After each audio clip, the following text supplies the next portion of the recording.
Yeah, yeah, yeah. Yeah, yeah, yeah, yeah. Yeah. Bangun pagi matahari bersinar, langkahku mantap mimpi makin lebar. Hai. Okey. Okey, dah sampai. Tunggu, Mak. Adik tunggu je situ tau. Jomlah, ikut je. Tunggu.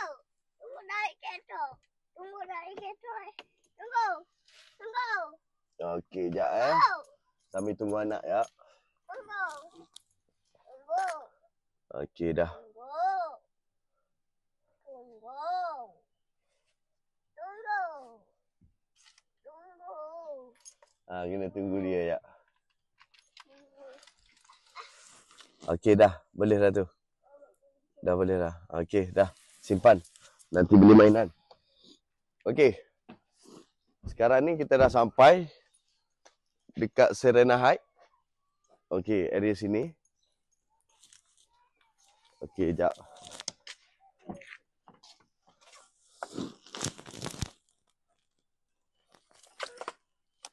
Okey.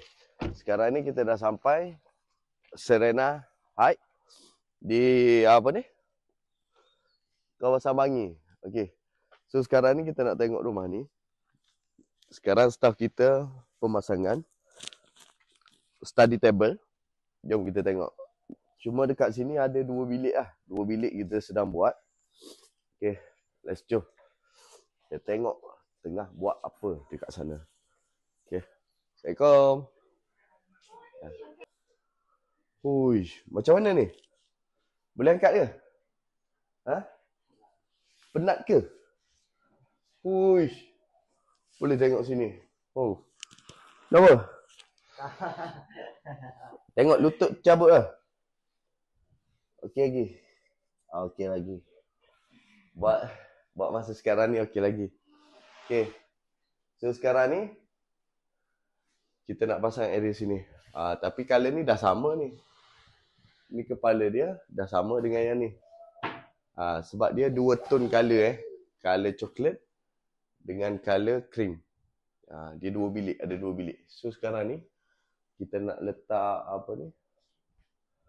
Rak di bahagian atas, study bahagian bawah lah. Okey. Okey, lepas tu dekat sini.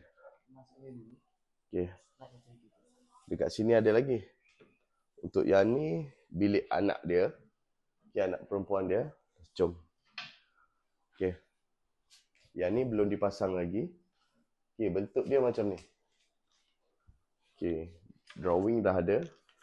Okey, sebelum kita start proses ni, pemasangan ni, kena ada drawing 3D dahulu. Kalau tak, yang bawah pasang atas, yang tepi pasang atas, yang atas pasang bawah. Ataupun benda ni pergi pasang dalam bilik air. So benda ni kena detail lah. So size kena ada, semua kena ada lah. Sebab yang apa ni, kita buat ni custom made, bukan ready made lah. Custom ni kita kena cantum dekat side lah. Kebanyakan yang side kita bawa, okay, satu kan. Bukan barang tak cantik. Kita nak bagi cantik lah barang ni. Sebab tu kita bawa satu-satu, kita cantum dekat sini. Korang boleh tengok dekat sini. Okay, cantuman dia, finishing dia cantik. Finishing dia cantik. Sebab dia seketul-seketul tau. Okay, dekat sini dia seketul-seketul. Nah, ni sambungan dia. Finishing. So kita kena letak color lah. Letak macam ni. So kena masukkan color.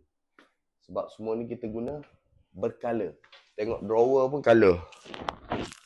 Drawer pun color. Okay. Let's jom kita tengok.